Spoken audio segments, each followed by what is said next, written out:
caso que está quebrando o juízo de uma advogada. Bem, pelo menos foi assim que ela se referiu ao caso quando nos encaminhou para análise.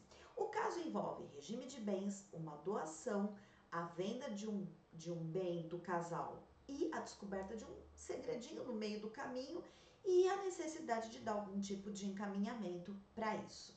Bem, mas antes da gente fazer a análise desse caso, deixa eu aqui me apresentar. Você está no canal Desatando Nós e Construindo Ninhos, que é um método idealizado por mim e pela professora Fernanda Doreto, em que nós reunimos tudo aquilo que a gente foi acolhendo em sala de aula de graduação e de pós-graduação no curso de Direito e também da nossa prática na advocacia, que também pode levar a sua a um nível de excelência, com acolhimento, com escuta e, claro, com a aplicação da melhor técnica possível para a resolução desses embrólios familiares e sucessórios que a gente tanto gosta. Feita a apresentação, então vamos ao caso. Eu vou ler literalmente o como a questão nos chegou. Se você é advogado ou se você é advogada e também tem algum caso que você está ali pensando sozinho ou não consegue encontrar uma solução sozinho e queira nos encaminhar, quem sabe não seja o próximo que esteja aqui no nosso canal ou que seja objeto das nossas lives de quinta-feira lá no Instagram. Mas vamos ao caso, afinal de contas. Ela diz assim quando nos encaminha. Vocês vão ver que agora eu vou ficar com o olho meio torto, mas é porque eu estou lendo aqui ao lado a questão. Então ela coloca: uma cliente casada em comunhão parcial de bens desde 2012. Na época, o casal tinha um apartamento financiado, então já vai tomando nota aí dos dados. Em 2018, o marido recebeu uma oferta de um imóvel por parte de seu patrão, por meio de doação. Assim, em setembro de 2018, o casal vendeu o apartamento que tinha em comum e investiram o valor da venda na reforma do imóvel que haviam ganhado. As aspas são dela. Mudaram-se para lá em maio de 2019. Ocorre que a doação somente foi formalizada em novembro de 2019 e o doador impôs cláusula de inalienabilidade de 40 anos e incomunicabilidade de bens em favor do marido. Ou seja, a doação fora feita somente para o marido. A esposa somente veio descobrir isso posteriormente, quando então teve acesso à escritura pública. Eu fui procurada para saber como procederia a divisão do bem em caso de divórcio. Nesse caso, sei que a escritura não foi levada a registro até a presente data. Aí ela coloca posteriormente, observação: a esposa suspeita que possa ter ocorrido uma doação simulada, porque na mesma época o marido foi desligado da empresa e nesse mesmo período aconteceu essa doação. Só que ele foi desligado da empresa e continuou trabalhando na mesma empresa, não mais como um colaborador regido pela CLT, mas agora como um prestador PJ. O que vem sendo chamado de pejotização das relações de trabalho. Em algum momento ela ouviu ele dizer que a casa do casal é fruto do trabalho dele. E alega que ao questionar o marido sobre tais cláusulas, ele disse que não sabia de nada do que se tratava. Bom, e aí eu questiono ela: mas essa mulher tá pensando em se divorciar? Qual que é a situação? E ela responde: pelo que eu entendi, na verdade ela tá preocupada e quer se resguardar. Então vamos aqui resumir o caso novamente, porque aí nós vamos partir para análise jurídica diante das circunstâncias aqui que nós temos neste caso. Então a gente tem um casal que é casado desde 2012 e aqui provavelmente não fizeram um pacto antinupcial, porque ela informa que eles são casados pelo regime da comunhão parcial de bens. Em 2018, o cidadão recebe uma oferta, ele recebe uma doação da pessoa que seria o seu empregador e esta doação foi feita, como ela veio saber depois, porque ela não sabia disso anteriormente, essa doação foi feita só para ele. Só para ele e com cláusula de incomunicabilidade e inalienabilidade. A rigor nem necessitaria, porque se é uma doação, no regime da comunhão parcial de bens já seria só para ele mesmo. Mas não haveria aí a imposição dessa cláusula de inalienabilidade por só 40 anos. E aí ela diz que quando, isso ela só vem saber depois, obviamente se ela soubesse antes, talvez o modo como as coisas transcorreram não tivessem transcorrido dessa maneira. Então ela diz que eles tinham nessa ocasião um imóvel deles, do casal, que estava financiado, e aí eles venderam esse imóvel financiado, pegaram o dinheiro dessa venda desse imóvel financiado e colocaram neste imóvel, quer dizer, certamente fizeram reforma, melhorias, nesse imóvel que aí ela veio descobrir que é uma doação que foi feita só para ele, com cláusulas de incomunicabilidade e inalienabilidade por só quase meio século. E aí, então, ela está preocupada. E ela acha, inclusive, que essa doação pode ser uma doação simulada porque pelo esclarecimento de que o cidadão trabalhava nessa empresa. Aí ele sai dessa empresa, rompe o vínculo de trabalho dele e continua trabalhando na mesma empresa, só que agora não mais como CLT, agora como PJ. De fato, dá a se pensar aqui que existe uma simulação.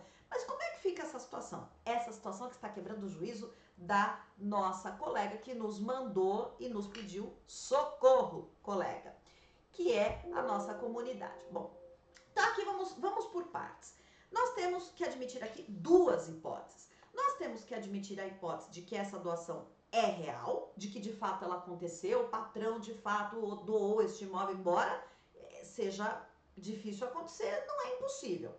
Então a gente tem que admitir uma primeira hipótese, essa doação é real, ela realmente aconteceu deste patrão para este empregado, e se ela de fato aconteceu, o que nós temos aí? Porque esse casal está junto, ele está junto e pelo que ela nos esclarece posteriormente, a intenção dela é se resguardar, é saber, bom, eu fui surpreendida aqui, né? Eu tinha uma casa, troquei o certo pelo que achava que era certo, mas vi que troquei o certo pelo não sei o quê. Então, o que eu faço aqui? Aparentemente, ela não está pensando em se divorciar daqui 10 minutos, mas ela também quer saber, bom, o que acontece comigo se eu vier a me divorciar por conta desse bem? Então, a primeira hipótese que a gente tem que admitir é se essa doação for real. Quer dizer, se ela realmente tiver acontecido. A segunda hipótese que a gente tem que admitir aqui é que, de fato, essa doação pode ser simulada. Mas, aqui nós temos duas possibilidades. A doação é simulada porque ela não existe doação nenhuma, mas também não existe nenhum outro negócio. Ou seja, não existe doação, não existe, inclusive, o que aparentou para ela ser o caso, o pagamento de remunerações, de uma rescisão de contrato de trabalho disfarçada de uma doação. Então, ao invés desse empregador pagar as verbas rescisórias deste empregado, ele vai lá e diz, bom, vamos acertar aqui entre nós. Agora, o porquê foi feito assim, não sabemos, né? Pode ser, inclusive, pela crença de que isso ficaria oculto desta mulher e que esse bem seria só dele. O que nos faz pensar assim, nessa possibilidade, é a frase que ela diz para a advogada que nos consulta quando ela informa. Dois pontos, abram aspas. Ah, ele disse que esse imóvel é só dele porque é fruto do trabalho dele. Como se, assim, o fruto do meu trabalho só a mim pertence e eu não vou ter que dividir com você. Então aqui a gente tem uma primeira hipótese de simulação, que é o negócio de fato existe, mas não é aquele que foi o elaborado. Então o elaborado foi uma doação, mas na verdade aqui o que a gente tem simulado por meio de uma doação é uma dação em pagamento, porque ao invés dele pagar as verbas rescisórias dessa pessoa, como elas deveriam ser pagas, ele foi lá e fez uma doação. Então, existe de fato a transmissão, a alienação patrimonial, existe a transmissão patrimonial, mas ela não é aquilo que aparenta ser, não teve doação nenhuma. O que existiu foi o pagamento das verbas rescisórias dele por meio dessa doação. É uma hipótese de simulação, que vai ter uma consequência lógica, a gente já vai falar. A segunda hipótese é que, na verdade, não aconteceu doação nenhuma, mas também não aconteceu pagamento de verba rescisória, coisa alguma, e, na verdade, o que aconteceu é que este empregador está apenas tentando tirar do nome dele um bem que é dele e continua sendo.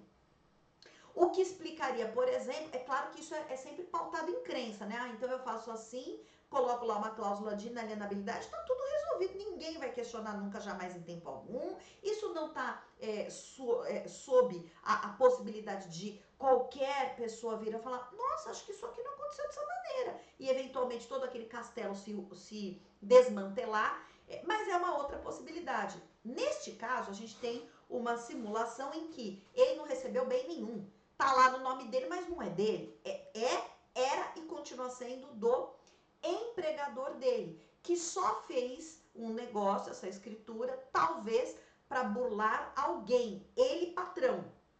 Burlar quem? Não sei, uma ex-mulher, uma mulher que vai virar ex, não sabemos. E ela também não sabe. Então, ela, a mulher que foi consultar a advogada que está lá quebrando o juízo para tentar auxiliar esta pessoa. Então, aqui o primeiro ponto e bastante importante é conversar com esta consulente para que ela tente descobrir com o marido de que hipótese se trata, na hipótese da simulação. De que hipótese se trata? Trata-se de, realmente foi isso aí, ele pagou as verbas rescisórias e por isso que esse bem está no nome dele? É óbvio que ela não vai dizer, olha, é porque eu consultei uma advogada e vi que a situação é assim ou essa, não vai dizer nada disso, mas vai tentar entender a situação, porque afinal de contas, se você não puder conversar com o seu cônjuge, se ele não puder conversar com ela e eles não puderem ter esse tipo de franqueza e de sinceridade, então talvez não tenha nem só que se pensar no patrimônio, mas talvez tenha que se pensar também no próprio relacionamento, porque ela já foi surpreendida com uma informação que ela não tinha, a coisa não era como ela achou que fosse. Agora precisa entender, afinal de contas, o que é. E isso ela vai ter que ter uma conversa bastante séria com esse cônjuge dela. E para compreender um pouco melhor, ou pelo menos para, se não vai compreender de todo, ela vai ao menos saber mais ou menos onde de repente ela possa estar pisando. Bem, agora então vamos partir para a análise jurídica. Se essa doação for real, ou seja, se ela não está mascarando nenhum outro negócio e se ela também não está mascarando uma ocultação patrimonial deste patrão, pura e simplesmente. Ela realmente aconteceu. Esse patrão é fantástico, quis fazer essa doação para este empregado, embora depois eles tenham acertado que ele trabalharia como PJ, né? Prestador de serviço pessoa jurídica. Se essa doação for uma doação de fato acontecida, então nós temos aqui uma hipótese em que, como eles são casados no regime da comunhão parcial de bens, essa doação não há de se comunicar. Por quê? Porque ela está expressamente excluída da comunicação neste casamento. É o que estabelece o artigo 1659, inciso 1. Vamos dar um pulinho a ele. Então, ele vai dizer assim, 1659, inciso 1, excluem-se da comunhão. 1. Os bens que cada cônjuge possuir ao se casar e os que lhe sobrevierem na constância do casamento por doação ou sucessão e os subrogados em seu lugar. É o caso, se a doação for real. Então, a gente aqui está partindo primeiro do pressuposto de ser a doação real. A gente vai analisar as outras hipóteses também. Se essa doação, então, é real, esse bem é doado, nem precisaria ter cláusula de incomunicabilidade, porque ele já, de fato, não se comunicaria pelo regime de bens. Essa doação é só dele, esse bem é só dele. Logo, num eventual divórcio, sobre o bem, ela não teria direito.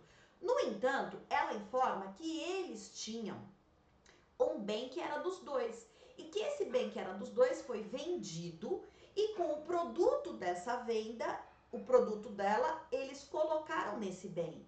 Então, o bem é só dele, mas aquele bem que eles tinham anteriormente, que era dos dois, a venda produziu um resultado. Esse resultado foi empregado neste novo bem. Isso que foi empregado nesse novo bem, e aí tem que ver exatamente o que foi feito. Foi feito, se foi todo o valor do bem, acredito que tenha sido um valor relativamente significativo. Então, o que eles fizeram? Eles ampliaram a casa, eles colocaram a casa que existia abaixo, fizeram outra. O que é que foi feito? Por quê? Ou nós estaremos falando de benfeitorias que foram introduzidas nesse imóvel que ele recebeu de doação, sendo ela real, ou nós estaremos falando de acessões. Mas acessões e benfeitorias não são uma e a mesma coisa? Não são. Não são uma e a mesma coisa. As benfeitorias são obras que a gente já vai realizar em coisa que já existe, ao passo que as sessões, elas serão a reunião de bens que vão formar um novo bem. E isso, claro, vai impactar lá na frente, se eles tiverem que fazer algum divórcio, nos valores que darão direito a essa mulher, não só da comunicação, mas também de eventual retenção. Então, vamos entender isso aqui. Então, vamos voltar lá para o nosso PowerPoint e nós vamos localizar que no artigo, se o bem que ele recebe de doação está excluído da comunicação, da comunhão, por outro lado, estão incluídos nessa comunhão as benfeitorias em bens particulares de cada cônjuge. Então, se o bem ele recebeu de doação, se a gente está aqui admitindo que a doação é verdadeira, ela de fato aconteceu, seria só dele.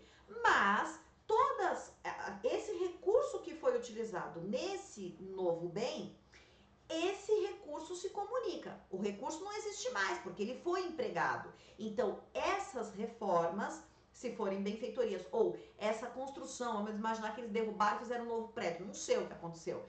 Essa construção, ela se comunica, essas reformas se comunicam, porque nós estamos falando, neste caso, de benfeitorias realizadas em bens particulares, já que o bem vai ser só dele, doação feita só para ele, mas a reforma, ela aproveita aos dois, inclusive com o direito de retenção pelas benfeitorias necessárias e úteis. Isso é, se aqui a gente estiver admitindo a situação de que são benfeitorias, porque se a gente estiver discutindo as sessões, ela vai simplesmente dizer, olha, o terreno valia X, hipoteticamente, o terreno valia 400 mil reais.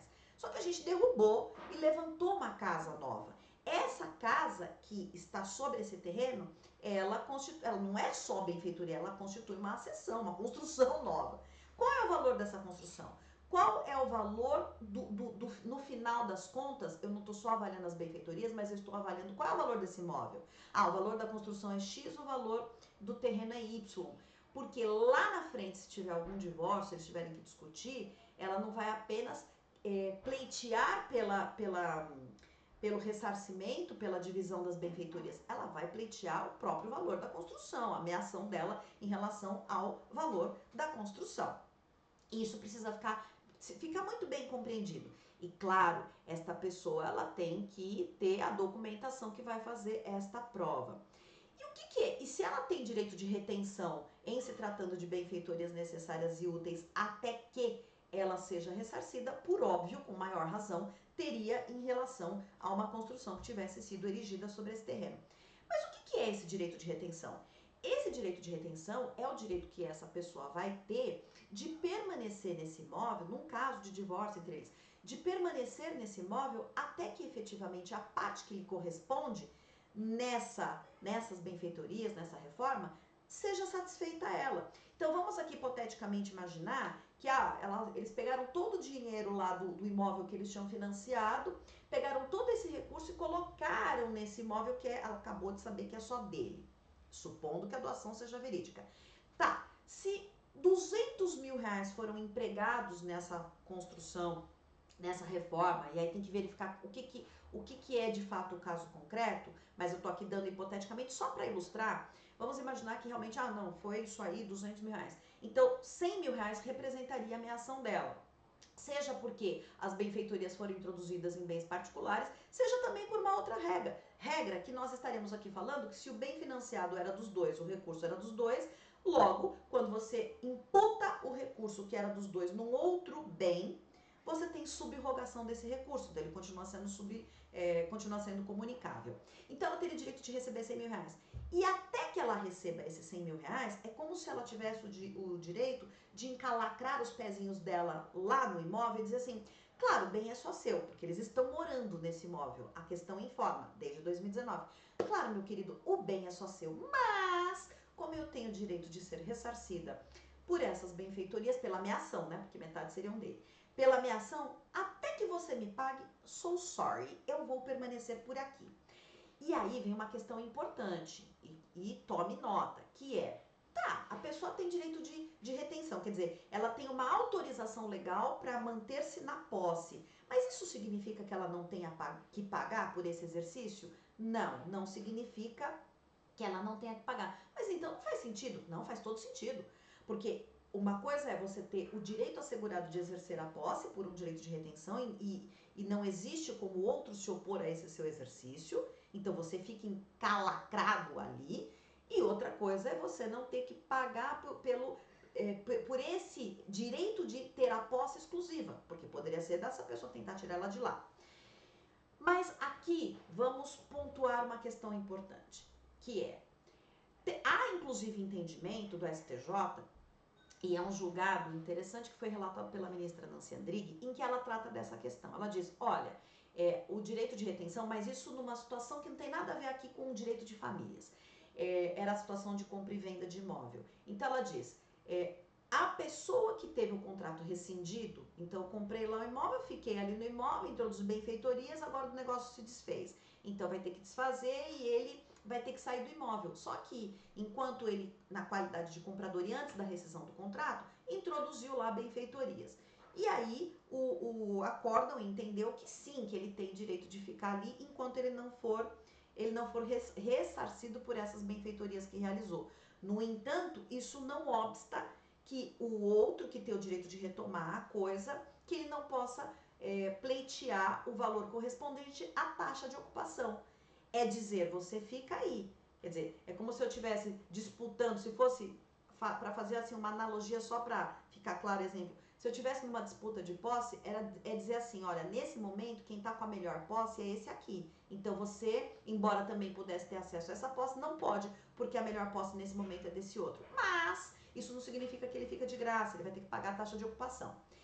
Isso, esse julgado, se refere a uma situação que tem nada a ver com o direito de família. Mas e aqui no direito de família? Aqui no direito de família, além da gente ter a questão do direito de retenção, nós temos outras questões que são relacionadas ao cuidado com os filhos, que são relacionadas, de repente, a não ter que pagar taxa de ocupação por esse período enquanto se exerce o direito de retenção, porque afinal de contas, enquanto se exerce esse direito de retenção, essa pessoa também não vai ter a despesa de moradia se ela estiver, por exemplo, com a guarda dos filhos e os filhos estiverem sob sua residência, porque a questão aqui informa que o casal tem filhos pequenos e que ela é dependente desse marido. Então, olhando essa questão, abrindo um pouquinho a lente para essa questão, nós não temos apenas aqui o direito de retenção, mas nós temos também o direito de retenção aliado, enquanto ele não for satisfeito, se for o caso, a uma outra questão, que é o exercício dessa pessoa de residir com os filhos, de guarda, e este valor da moradia que comportaria, ou que se computaria na prestação alimentícia, nos alimentos, ele, durante este período, enquanto não for pago valor, enquanto se exerce o direito de retenção, ele poder ser colocado para ponderação de não se ter que pagar, por exemplo, a taxa de ocupação que aquele comprador que desfez o contrato de compra e venda teria que pagar. Além disso, teria também, pelo que a questão relata, por serem filhos pequenos, etc., teria ainda a questão de se avaliar toda essa situação, toda essa dinâmica familiar, por aquelas regras com base no protocolo de análise com perspectiva de gênero, porque pelo que se coloca aqui, estamos falando de uma família que ela está nos moldes tradicionais, ele é o provedor e ela cuida dos filhos. Isso pensando numa doação que é real, né? Que realmente aconteceu, que esse patrão foi super generoso, que doou para esse empregado, que não teve nenhuma simulação por trás. E se não foi esse o caso? Bom, se não foi esse o caso, então a gente está falando de uma situação em que nós tivemos uma simulação, ou porque não existe negócio nenhum, não existe doação nenhuma e esse bem continua sendo do patrão, ou porque existe sim, e neste caso ele apenas mascarou um pagamento de rescisão de contrato de trabalho. Bom, antes da gente falar da questão da simulação, então se essa doação for real, o que ela pode pensar é numa eventual, em caso de divórcio, numa eventual comunicação das benfeitorias e de se pleitear o direito de retenção. Isso se ela só for querer pensar em resolução num eventual divórcio. Então, tem essa possibilidade. Uma outra possibilidade é resolver esse ponto agora entre eles. Mas como assim resolver agora? Sim, porque a situação já está ali instalada. Ah, mas qual é o caminho? Existem essas duas possibilidades. Claro que na análise efetiva com ela, com a cliente, no caso concreto, dentre as possibilidades vai ter que se verificar qual que parece a mais viável ou a que vai gerar menos dano, a que vai gerar menos risco para ela neste momento, até para que ela se também programe, porque ela, a partir das soluções possíveis, é um jogo bem dialógico, né, nosso com o cliente. Ela vai também pensar na própria circunstância de vida dela. Se vai fazer agora, se vai se organizar um pouco melhor, se vai fazer à frente. Porque a segunda possibilidade seria resolver esse ponto mudando o regime de bens, mas descrevendo o que acontece com esse bem. Né? Ou então ele faz uma compensação, porque ele sabe, se ele sabe que o bem é dele, que foi recebido por rescisão de contrato de trabalho, etc., ele sabe que o bem foi recebido como rescisão de contrato de trabalho. E aí vem a questão, se isso aqui, essa doação, na verdade, é um pagamento de rescisão de contrato de trabalho, por isso que agora ele passou a passar como PJ, essas verbas, elas são comunicáveis no casamento? São. A resposta é são. São comunicáveis, isso inclusive já tem entendimento bastante forte, bastante consolidado no STJ, salvo raríssimas exceções, verbas rescisórias, inclusive FGTS de período da sociedade conjugal, estão sujeitos à comunicação. Portanto, se essa doação é uma simulação de um pagamento de verbas rescisórias, sim, são comunicáveis essas verbas, e aí ela poderia acertar com ele, olha, que ele paga X para ela, ou definir que bem que fica para ela, mas eles não estão se divorciando. E aí eles alteram o regime de bens, por exemplo, para um regime, não sei, aí tem que ver a situação concreta deles. Não me parece que talvez mudar para uma separação convencional seria interessante para ela, mas seria, de repente, também um caminho. Então, haveria essas duas possibilidades. Mas, vamos considerar, e se como ela pensa, essa doação não foi real, essa doação, na verdade, ela se trata apenas de uma simulação, não aconteceu doação nenhuma. Bom, se essa doação for simulada, totalmente simulada, então ele recebeu ali, né, as verbas rescisórias e disfarçou para não ter que partilhar com ela no futuro essas verbas, então essa mulher, e ela não quer fazer nada agora, mas a gente está falando de um ato que é simulado, ok? Só que ela não quer mexer com isso nesse momento da vida. Então, o que ela tem que ter em mente? Aliás, primeiro, o que a advogada que nos fez o questionamento tem que ter em mente? Primeiro ponto, vamos lá lembrar o que diz o artigo 197 do Código Civil. O artigo 197 do Código Civil, ele vai trazer hipóteses de causas obstativas da fluência do prazo prescricional. Mas o que é isso? Significa que mesmo que tenha ocorrido a lesão de direito, a lesão aconteceu, mas você não começa a contar o prazo porque existe alguma circunstância prevista legalmente que diz, tá, já tô sabendo que a lesão aconteceu, mas não começa a contar o prazo não. Uma dessas circunstâncias, inclusive, é a existência de sociedade conjugal. Então, estabelece o artigo 197 lá do Código Civil.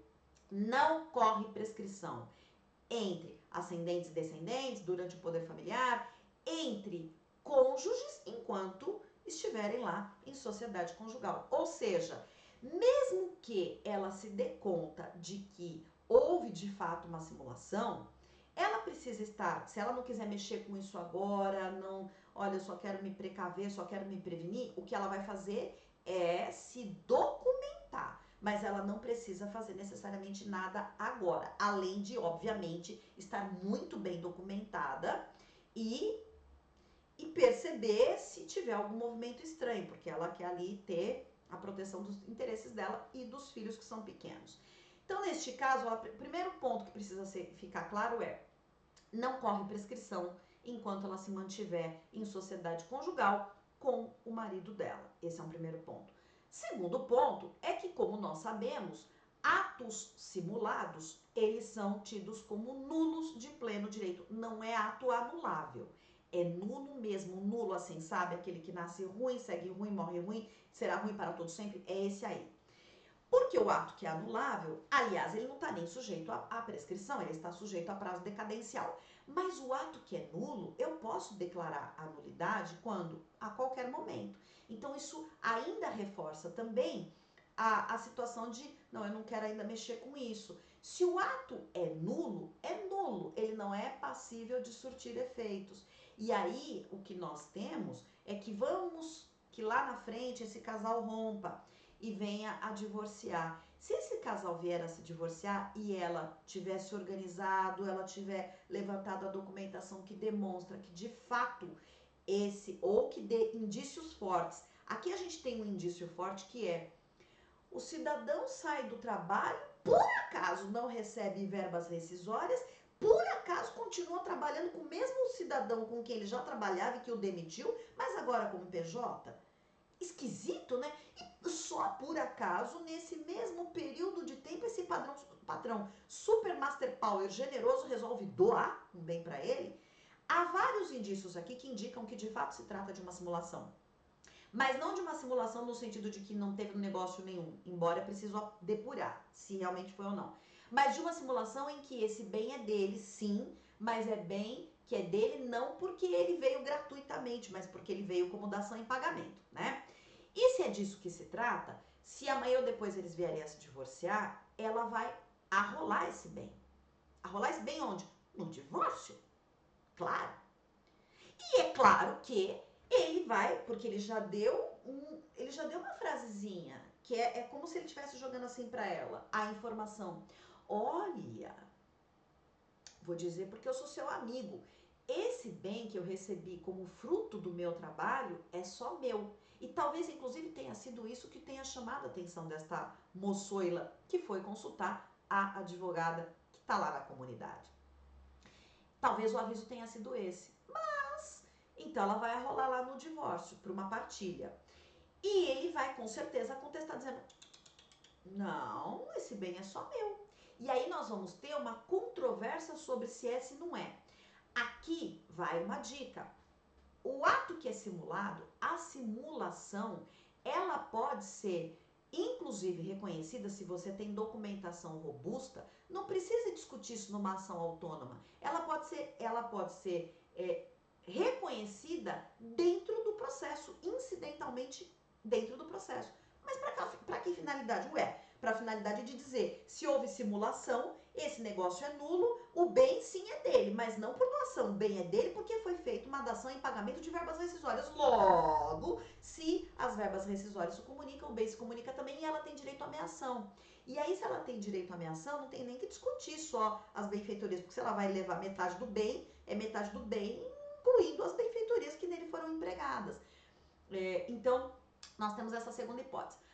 E se eventualmente esse bem tiver sido passado por um terceiro, ou se ele ocultou, eu não consigo porque não teve registro, tá só com ele, ainda assim, cabe uma outra ação, que é a ação reivindicatória. O quê? Sim. Quando a gente pensa em direito de famílias, quando a gente pensa em direito das sucessões, a gente tem que considerar que o direito de famílias e o direito das sucessões, eles não são só aquelas normas de direito de famílias, nem são só aquelas de direito das sucessões, quando a gente estiver falando de herança. Eles vão trazer tudo o que nós temos em relação aos direitos reais, aos direitos à posse, propriedade, aos negócios jurídicos, aos atos jurídicos e sua validade, invalidade, existência, inexistência. Tudo isso vai ser trazido para cá. E quando eu falo da reivindicatória, se eu posso reivindicar de um terceiro, é claro que eu também posso do meu ex-cônjuge. Mas certeza disso? Absoluta. Porque essa reivindicatória, de onde é que sai? De onde é que sai essa conclusão de que eu poderia, inclusive, reivindicar? E nesse caso, se esse bem tiver que essa pessoa diz não é meu, eu posso dar como causa da reivindicação a certeza de que o bem é dos dois, porque houve uma simulação. Então vejam só, aqui eu não estou falando de uma ação declaratória de nulidade do negócio por simulação. Não, eu já estou falando de uma possibilidade, e aí tem que ver a circunstância, mas é uma hipótese, caso essa pessoa ela não pense em divorciar, não quer trabalhar com isso agora, mas é uma outra possibilidade que conforme a circunstância concreta se desenhe mais à frente, que ela também tem à disposição dela. Então, aí tem que ver qual é a circunstância no momento em que ela acontece. Essa reivindicatória, não fosse haver, inclusive, dispositivo expresso lá no Código Civil, naquele capítulo atinente aos regimes de bens, seria então aquele que fala do direito de propriedade de seus atributos. Dentre eles, o direito de sequela, que é o direito de ir atrás do bem onde ele estiver e com quem ele estiver. Vamos ver se não? Vamos abrir aqui o nosso PowerPoint. Dá uma olhadinha lá.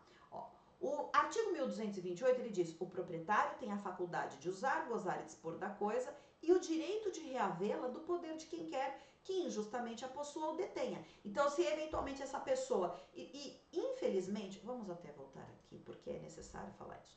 Infelizmente, a gente vê que isso acontece. O bem continua comigo, continua sendo meu. Só que eu estou vendo um movimento estranho, eu estou vendo que eu vou me separar, eu ponho no nome de um cítrico. É importante que este cônjuge, o outro que está sendo prejudicado, é importante que ele saiba que, dependendo da circunstância, a nulidade do negócio jurídico não vai ser o melhor caminho para ele. Ele já vai direto para a reivindicatória. Mas com base em quê? Ele tem como pano de fundo o fato de que o negócio é nulo e que, portanto, pelas circunstâncias, o bem seria comunicável com ele e ele tem direito à ameação. Mas ele vai pela reivindicatória, porque na reivindicatória ele tenta recuperar o bem. Caso não seja possível a recuperação, ela se converte em perdas e danos, inclusive contra o terceiro, que não poderia ter feito negócio, né? Aí vai ter que analisar a circunstância concreta. Mas além do 1228, vamos voltar lá para o nosso PowerPoint. Nós vamos ter o 1642. Olha só, qualquer que seja o regime de bens, tanto o marido quanto a mulher podem livremente. 3. Desobrigar ou reivindicar os imóveis que tenham sido gravados ou alienados sem o seu consentimento ou sem suprimento judicial.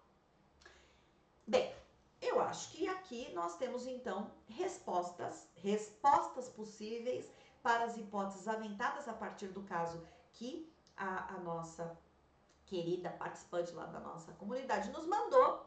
E ela vai ter bastante coisa para conversar com a cliente dela para que a partir disso se pense em possibilidades. Essa pessoa que está casada, que tem filhos pequenos, que não necessariamente pensa em divorciar, ela tem algumas possibilidades de lidar com essa situação. E nesse momento, as duas mais importantes penso eu que sejam: primeiro, uma conversa franca com esse cônjuge dela para ela entender. Ela não vai se colocar nessa conversa de modo a fazer uma inquisição, um interrogatório, mas ela é cônjuge, ela vai conversar com alguém que está conversando ali com o seu parceiro. E ela vai sentir também o que ele responde para ela. E disso ela já vai ter mais ou menos uma ideia se ela está se movendo nessa relação de maneira segura ou se ela está se movendo nessa relação em areia movediça. E a partir disso também vem outros desdobramentos. E o segundo ponto é que ela, claro, ela tem que estar bastante atenta, de preferência tentar levantar os documentos que possam vir em auxílio dela, mas enquanto ela se mantiver nessa sociedade conjugal, não está correndo prescrição daquilo que ela tenha que discutir contra o hoje cônjuge dela, e se amanhã depois vier a ser ex-cônjuge contra o ex-cônjuge dela, enquanto ela se mantiver em sociedade conjugal. O que talvez também dê um pouco mais de tranquilidade para a pessoa pensar antes de dar passos afoitos e depois se arrepender. Bem, é isso. Gostou? Te foi útil? Então faz o seguinte, se inscreve nesse canal. Se você acompanha nosso conteúdo, se ele é útil para você, se inscreve no canal, compartilha com seus amigos, deixa o seu comentário e se tiver algum caso também que seja de famílias ou sucessões que tá aí te tirando sono, manda pra gente. Até uma próxima!